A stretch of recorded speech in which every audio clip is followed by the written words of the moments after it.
السلام علیکم ورحمۃ اللہ وبرکاتہ. محترم اوریدونکو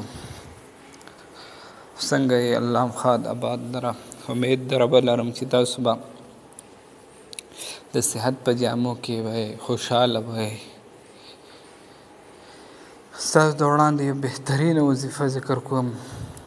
دا د هغه چا لپاره ده چې د رزق تنګي وي، کاروبار یې نه وي، رزق کې برکت نه وي، نو هغوی لپاره دا ډېره بهترینه وظیفه ده. دا وظیفه چې وکړي الله رب العزت په کاروبار کې فراخي راولي، کاروبار کې به فراخي راولي، رزق کې به برکت راولي، الله به د کاروبار بندوبست وکړي. دا وظیفه زموږ په کتابونو کې راځي. دا ډېره بهترینه وظیفه ده. وظیفه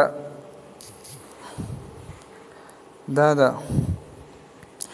چې یو سړی دی هغه د سهار سنت وکړي. د سهار فرض لمونځ د مخکې 2 رکعته سنت چې کوم دي هغه وکړي، او بیا یې د سهار د جمعې ته انتظار کوي، فرض لمونځ ته انتظار کوي.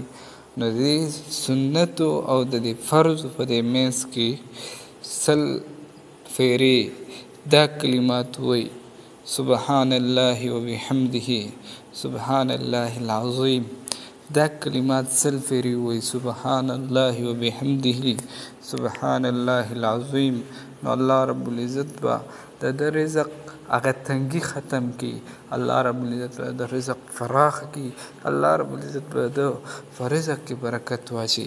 دا ډېر بهترینه وظیفه ده، ډېر بهترین عمل دی. او په دې باندې چې تاسو هغه عمل وکړو، په دام پابندۍ سره وویله، توجه سره وویله، نو الله رب العزت به ستاسو هغه رزق هغه تنګي ختم کړي، هغه رزق به هم پراخه کړي، رزق کې ولله برکت واچوي. نو په دې باندې عمل وکړئ، انشاءالله العزیز. دا ټول کارونه به الله رب العزت ستاسو برابر کړي.